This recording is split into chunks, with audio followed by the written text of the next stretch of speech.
여러분 반갑습니다. 짱구 박사입니다. 오늘 시장 대응 잘 하셨습니까? 시장 참 어려운 흐름이 연속되다 보니까 참 이렇게 시황을 쓰면서도 좋은 말을 할 수가 없는 게 참 가슴이 아프고 좀 답답한 것 같습니다.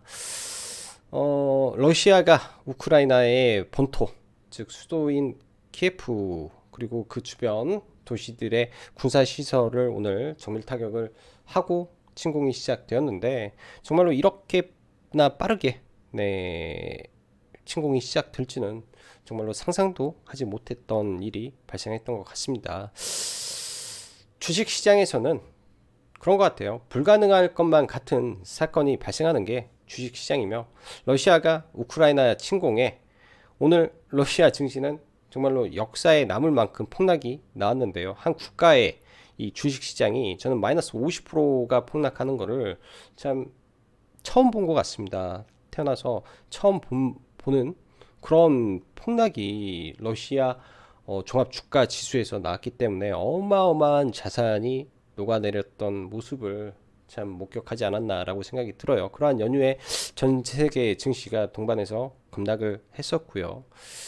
지금의 이 현 상황이 사실 과거 2014년도 크림반도 사태와 비교를 한다면 말도 못하게 지금 시장이 박살이 나버리고 있고 그 당시 지수의 하락보다도 지금 거의 3배 가까이 떨어지는 거기 때문에 지금의 시장 어찌 보면 그때의 사태를 반복해서 삼아서 지금 흘러내리고 있지 않나라는 생각도 듭니다. 그만큼 최근 이 지정학적 리스크로 인해서 전 세계 증시가 아예 눈 녹듯이 녹아내리고 있는 것 같은데요. 일단 뭐 이미 사태는 발생했고 물은 엎질러진 상황이기 때문에 어떻게 수습할지에 대한 고민을 우리는 많이 해봐야 됩니다. 이따가 뭐 2014년도 3월 달부터 이 크림반도 사태가 어느 정도 종결이 됐던 2014년 4월 중반까지의 차트를 한번 열어놓고 같이 한번 볼 텐데요. 사실 그 당시 때 우리나라 코스닥은 그렇게 크게 영향을 받지는 않았었고 일부 코스피 잠시 흔들렸다가 올라왔었고 나스닥만 좀 밀렸다가 좀 올라갔었죠. 당시도 러시아 증시는 제재에 의해서 비교적 큰 폭의 하락이 있었는데 그 이후에는 전부 다 회복하는 모습을 보여주었다라는 점에서 사실 지정학적 리스크로 증시가 빠지는 거는 빠지는 폭이 크면 클수록 올라오는 탄력도 크긴 할 거라고 봅니다. 근데 지금의 현재 상황 자체가 아직 ING 중에 있다라는 것이 여전히 시장에 불안을 야기한다 정도로 생각이 되고요. 그렇지만 이 ING 된 상황 속에서 전쟁이 아주 장기전으로 가는 전쟁은 없겠죠. 현대판 전쟁에서. 그래서 어느 시점에 뭐 우크라이나가 백기투항을 하든지 혹은 러시아가 원하는 바, 즉 나토 가입을 우크라이나 대통령인 젤란스키가 철회를 해준다면 서방, 즉 미국을 포함한 서방 국가들도 해피한 일이 될 거고 러시아도 행복한 일이 될 것이고 지금 현재의 이슈들도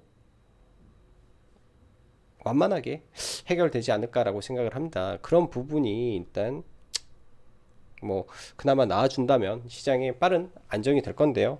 일단 오늘 밤에 있을 바이든의 이 연설이 대기가 돼 있죠. 그런 부분까지 한번 생각을 해보면서 이야기해 보도록 하겠습니다. 이거는 보시다시피 시간을 보면 제가 4시 50분에 캡처를 해놓은 모양인데요. 저도 4시 좀 넘어서 이 차트를 보고 아주 깜짝 놀라서 그냥 기록으로 좀 남기고 싶어서 이렇게 좀 캡처를 해놓고 영상을 좀 찍었습니다. 이 당시가 코로나 저점 구간인데 이 자리를 찍고 떨어졌었는데요. 지금은 얼마나 회복했나 볼까요? 아까 마이너스 50%가 넘게 떨어지는 러시아 증시를 보면서 정말 깜짝 놀랐다라고 생각이 들어요. 우리나라가 만에 하나 북한과의 지정학적 리스크가 우려가 된다라고 하면 우리나라도 이러한 하락을 피할 수 없을 수도 있겠구나라는 생각을 하니까 참 아찔한 생각도 저는 잠시 들었습니다. 이 차트를 보면서 말 그대로 어마무시한 폭락이 나왔죠. 불과 작년 말, 그러니까 10월 달에 2000포인트 있던 주식이 800포인트 오늘 장중에 600포인트까지 떨어졌으니까 고점 대비해서는 70%가 한 나라의 주가 지수가 폭락을 하는 어마무시한 시장 모습도 나올 수 있구나라는 생각이 들었습니다. 그만큼 지금의 시장 어렵고 무서운 곳이고요.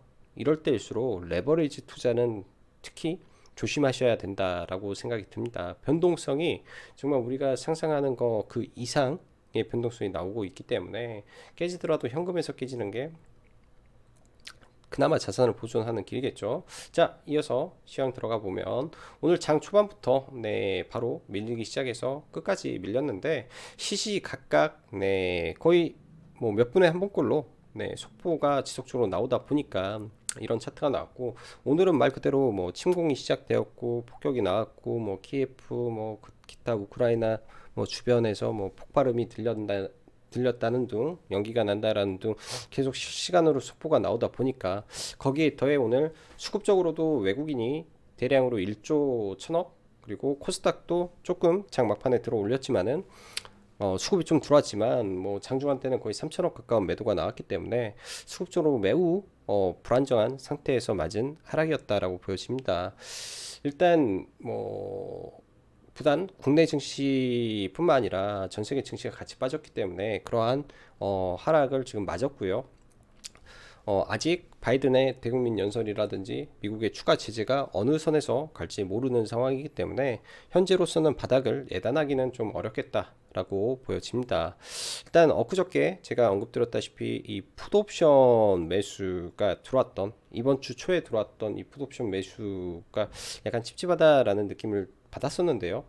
그 부분이 계속 확대가 되고 있다라는 것은 외국인이 해지를 열심히 계속 하고 있다, 아직은 끝나지 않은 모습이다라고 생각이 들고, 지난번 지수 단기 반등하는 시점에서 해지를 풀었었거든요.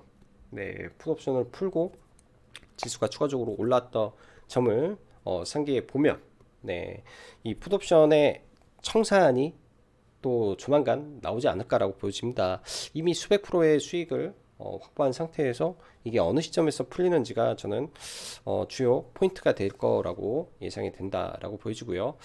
자, 바로 시황 이어서 가보면 전일까지 시장이 개인의 매수세로 꾸역꾸역 버텨주는 모습이었는데 러시아가 설마 우크라이나를 침공할까 가능성을 희박하게 보았던 상황 속에서 러시아의 우크라이나 침공이 현실화가 돼버렸고, 굉장히 빠른 일처리가, 그리고 공격, 그리고 지휘가 이루어진 걸로 생각이 듭니다. 러시아의 독립국 승인, 그리고 군사 진입 승인, 오늘은 대국민 연설 속에서 군사 작전 지시가 나왔죠. 이전에는 이 미국 외무장관에서 그런 말도 나왔어요. 동시에 오늘 밤을 넘기지 않고 공격을 들어갈 것이다 하고 나서 불과 한 3, 4시간 있다가 바로 공격이 나왔기 때문에 와, 미국의 첩보도 대단했다라고 좀 보여집니다. 말 그대로 정광석화처럼 아주 빠르게 일련의 사건들이 진행되다 보니까 뭐 시장 그냥 눈 녹듯이 흘러내렸다라고 보여지고요. 2014년도 3월부터 4월까지 크림반도 사태가 이 아카일로로 치달으면서 굉장히 빠르게 그 당시도 거의 3주, 2주 안에 다 끝났던 것 같아요. 그리고 공격이라든지 그런 거는 2, 3일에 다 끝나버리면서 그 기간에 뭐 나스닥의 경우에는 고점 대비해서 마이너스 10% 정도 하락 모습이 있었는데 지금은 그 당시와 약간의 상황이 좀 다릅니다. 연준의 긴축 이슈와 지금의 이 러시아 우크라이나 사태가 동반한 인플레이션 압박이 좀 더 증시에 무겁게 작용을 해주고 있죠. 그런 국면까지 있는 상태에서 러시아의 지정학적 리스크가 나오다 보니까 상황이 조금 다를 수 있을 걸로 생각이 듭니다. 그러나 과거 사례에 반복교사하는 시장은 러시아의 우려감에 지금 현재는 주가가 선반영을 하고 있고요. 점차 클라이막스가 지나갈 것으로 생각이 됩니다. 그러나 오늘 밤 있을 바이든의 관련 연설에 군 투입 등을 통한 대응이라든지 뭐 가능성은 매우 낮을 걸로 보여지는데, 왜냐하면 예를 들어서 서방 국가, 뭐 나토라고 칭하는 국가들이 뭐 러시아에 대응하기 위해서, 그러니까 나토 연합군을 전면 투입해서 군대 군으로 대응을 하겠다라고 해버리면은 상황이 엄청나게 복잡해지겠죠. 그러나 예를 들어서 러시아 입장에서, 그러니까 러시아 같은 경우에는 6천 개가 넘는 핵폭탄을 보유하고 있고 세계 1위의 이 탄도미사일 능력을 가지고 있기 때문에 어떠한 국가도 쉽게 군사적 네, 작전을 수행하기는 쉽지는 않아 보입니다. 그렇기 때문에 이 지금으로서는 네, 서방에서 그리고 미국에서 할 수 있는 거는 경제적 제재 외에는 뭐 추가적으로 뭐 진행할 수 있는 방법이 없지 않을까라고 생각이 들고, 그런 부분에서 뭐 최선의 선택은 우크라이나 젤란스키 대통령이 나토 가입을 포기하면 이슈가 그래도 일단락이 되지 않을까.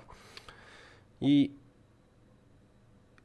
푸틴 경우에는 지속적으로 언급을 하고 있죠. 나토의 이 동쪽으로의 세력 확장을 자기는 원하지 않는다. 그게 약속이었다. 라고 하는데, 그런 부분에서 서로의 합의가 있어야 네, 이 사건이 그래도 어느 정도 마감이 되지 않을까 생각이 듭니다. 한 가지 더, 이번 주 외국인의 갑작스러운 풋옵션 매수가 있었다라고 했죠.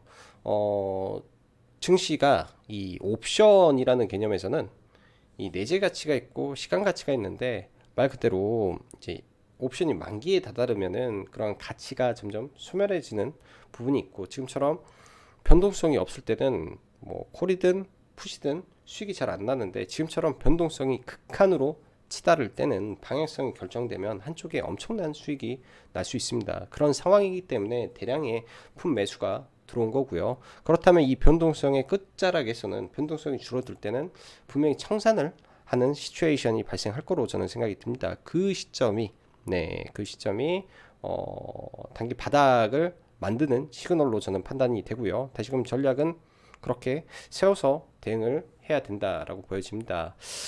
그러나 만에 하나, 아까 처음에도 말씀드렸다시피 증시에는 불가능한 일이 발생하는 곳이다 보니까, 만에 하나 군사적 무슨 이슈가 나온다든지 하면은 정말로 시장 더더욱 보수적으로 생각을 하면서 시장을 대응해야 되겠죠.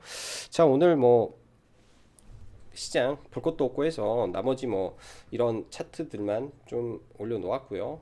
여기에 제가 나스닥 차트를 하나 올려놨는데, 이 구간이 당시 2014년도 크림반도 이슈가 터졌을 때의 미국의 차트 모양입니다. 3월달 고점에서 이렇게 해가지고 이때가 아마 정상회담이 철회가 됐을 거예요. 지금도 사실 오늘이죠. 오늘 외무장관 회담도 해야 되고, 또 이 회담 이후에 트럼프 그 바이든 푸틴 정상회담도 있었어야 됐는데 그게 없어서 이렇게 됐고, 뭐 회담 결렬되면서 급락 한번 하고 반등했다가 진짜로 일 터지면서 떨어졌다가 이렇게 하면서 서로 간에 회의가 있었죠. 그러면서 러시아 가스관을 공급하네 마네 하다가 한 달간 이렇게 지지부진 끌다가 다시 러시아의 가스관을 유럽에 공급하면서 뭐 일련의 사건이 종결됐던 흐름이 있었습니다. 그런 모습 속에서 이렇게 갔기 때문에 그런 부분도 생각을 해 보시면 좋지 않나 생각이 드네요. 자, 뭐 차트 뭐 간단하게 이어서 보면, 종합주가 지수를 예로 들면 뭐 지금 보시다시피 네, 어찌 보면은 역 헤드앤숄더라고 볼 수 있겠지만, 오늘 저도 회원님들한테 아주 중요한 구간을 860포인트라고 언급을 드렸고, 며칠 전에도 그런 말씀을 드렸던 것 같아요. 지수라는 게 이 의미 있는 구간들, 이 며칠 전에 만들어졌던 지수의 이 돌파 자리가 있죠. 이 급락 이후에 돌파를 했던 이 마지노선이 깨지게 되면 시장은 급락을 할 수도 있게 됩니다. 그런 자리가 깨졌기 때문에 추가적으로 하락을 한 걸로 봐야 될 것 같고, 이게 이제 내일 이 저점을 이탈하고 얼마나 더 가파르게 떨어질지, 아니면 이탈한 이후에 빠르게 돌려주는 양봉 캔들이 나오면서 돌려줄지를 일단은 체크를 하고 봐야 될 것 같아요. 바닥을 예단하지는 않는데 시그널을 체크를 하고 싶습니다. 이러한 돌려주는 캔들이 나오는지, 그런 시그널이 나오는지를 체크를 해야 되겠죠. 나오는지. 내일도 아마 오전에 신용 반대 매매의 성격 상의 물량들이 좀 상당히 출해될 것 같고요. 코스피도 네, 잘 버텨 있던 차트에서 의미 있는 자리를 오늘 개파락을 하니까 네, 쭉 밀려 떨어지는 모습이 나왔다라고 보여지죠. 의미 있는 이 박스권을 깼기 때문에, 이 박스권을 시가부터 깼기 때문에 종가상까지 쭉 밀려 내려왔고요. 내일 이 저점 훼손하고 떨어지는지 그 전까지는 체크를 해야 될 것 같습니다. 일단은 저가가 이탈되면은 확실하게 바닥을 잡는 시그널이 나올 때까지는 일단 시장을 조심해서 봐야 될 것 같고요. 자, 오늘 뭐 해치 테마주의 날이었죠. GSE라든지 정말 끝모르게 올라가고 본의 아니게 러시아의 사태가 우리나라의 이 자원 관련된 엄청나게 큰 테마를 만들어 줬습니다. 이때 바닥을 찍고 벌써 대폭등 중에 있는데 여기서 더 올라가면 3배까지 올라가겠네요. 수익률이. GSE 그리고 오늘 뭐 한국 석유라든지 국제유가 뭐 자원들 대폭등에 의해서 종목군들이 대거 좀 상승이 나왔는데 내일 추가적인 상승 이후에 이후에 이런 종목군들이 밀리면서 추가적으로 더 거래대금을 터치고 추가적으로 밀리면서 시장이 안정을 찾는지 봐야 될 것 같고, 한동안은 계속 이 종목군들 왔다 갔다 시소 게임 양상의 흐름만 진행이 되지 않을까라고 생각이 듭니다. 자, 우량주들 일부 보기 전에 코스닥 레버리지를 한번 볼게요. 지난번에 한번 매매를 하고 물량을 좀 많이 청산을 해놓고 좀 보고 있는데 이 구간까지 밀려 떨어지면 엔벨로프 구간에서 한번 더 내려온다면 그때 시장을 잡는 부분으로 생각을 하고 보려고 생각을 합니다. 생각보다 깊어버리면 아래에서 잡아야 되겠죠.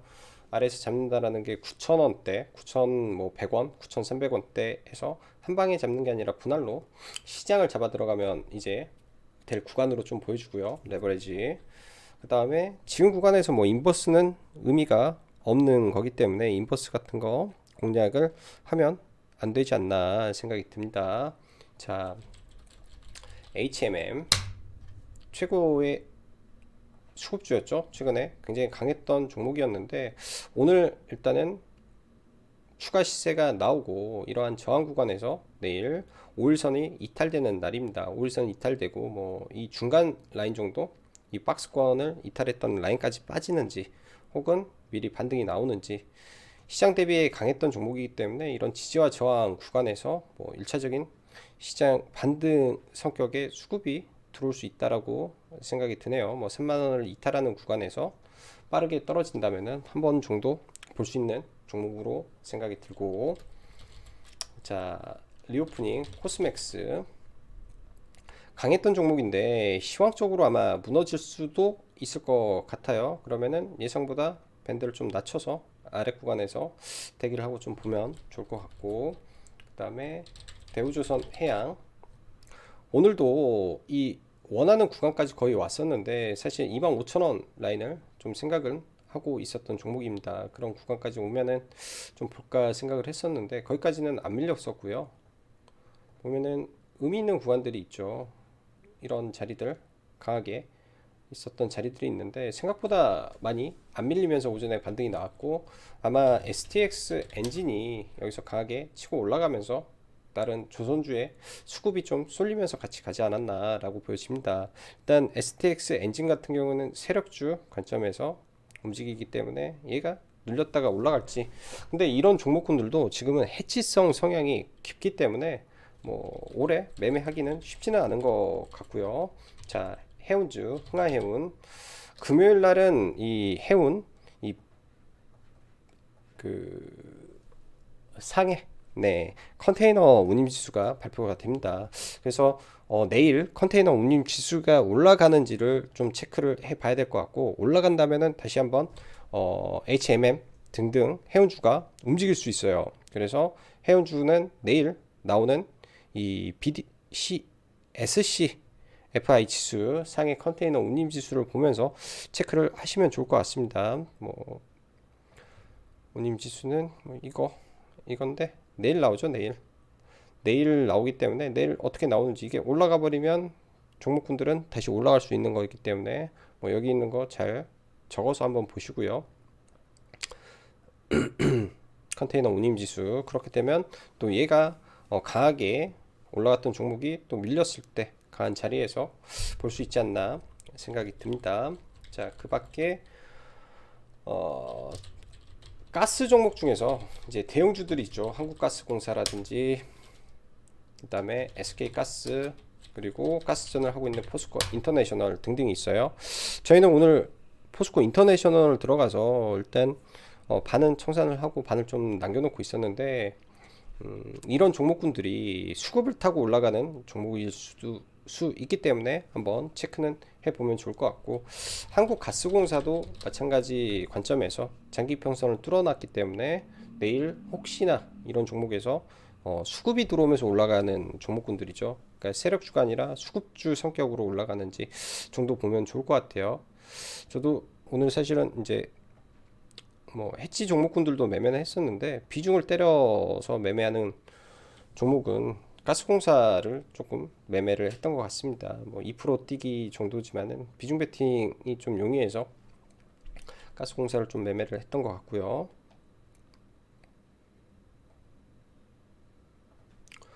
자, 그 밖에 이제는 시장이 계속 떨어지다 보면은 이제 업종 대표주들도 사실 서서히 볼 때가 되지 않았을까 생각이 듭니다. 통상적으로 업종 대표주들 경우에는 이제 급하게 밀려 떨어질 때 엔벨로프 하단 라인 근처까지 떨어지는 경우들도 있어요. 현대차의 경우에도 급하게 떨어져서 예를 들면 16만 원 라인까지 떨어진다든지, 그러니까 아주 의미 있는 구간까지 뭐 강하게 밀려버린다면, 이런 라인까지 밀려버린다면 그때는 이런 대형주에서도 매수 포인트를 잡아볼 수 있는 구간들이 나오지 않을까 생각이 듭니다. 아주 어려운 시장이에요. 아주 어려운 시장이고, 오늘 신규 상장했던 종목이 하나 있었죠. VC 신규 상장 종목은 오늘 매매를, 저는 신규 상장 종목하고 사실 몇 개 매매를 좀 했었는데 항상 똑같습니다. 사실 이게 위로 찍혀서 그렇지만은 이때 이 구간에서부터 분할 매수를 빠르게 들어가서 여기에서부터 분할 매수를 쳐서 위로 계속 매수를 했기 때문에 단가가 좀 올라갔는데, 사실 정확히 말하면은 돌파되는 지점에서 스타트를 끊었고요. 돌파되는 지점에서 스타트를 끊어서 올라가면서 뭐 일괄 청산을 그냥 해서 마무리가 됐었던 종목이고, 오늘 일양약품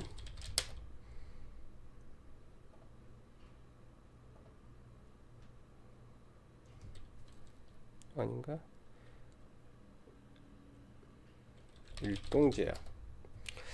일동제약을 오늘 매매를 좀 했었는데, 일단 일동제약 같은 경우에는 최근에 시장에서 굉장히 뜨거웠던 종목입니다. 말 그대로 거래 대금도 엄청나게 터졌던 종목이 아주 의미 있는 자리죠. 한 가지 아쉬운 게 뉴스가 없었기 때문에 좀 아쉬웠던 것 같고, 이 돌파 구간에서 들어가서 VI 풀리고 분할 매도로 마무리를 좀 했던 것 같아요. 시간 외에 좀 밀렸을 때 좀 잡은 거는 시간 외에서 살짝 올라갔을 때 그냥 전량 청산을 했었고, 청산을 할 수밖에 없는 게 러시아 증시가 말도 못하게 떨어지고 있기 때문에 사실은 종목을 끌고 가기가 굉장히 두려운 그런 부분이지 않았나. 내가 만약에 해지 테마를 들고 있었다면 뭐 그렇게 우려를 하고 그러지는 않았을 것 같은데요.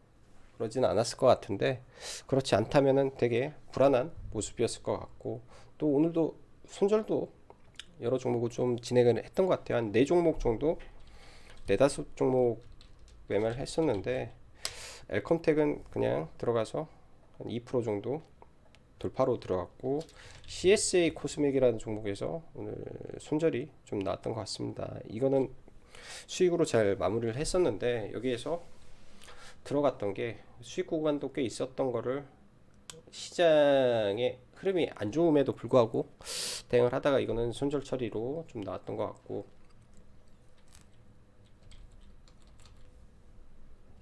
그 다음에 다이나믹 디자인이라고, 네, 눌리면서 들어가서 네, 적당하게 수익을 좀 내고 나왔던 것 같아요. 그 말고는 오늘 거의 매매를 좀 진행을 하지 않았고, 스윙 종목에서 하나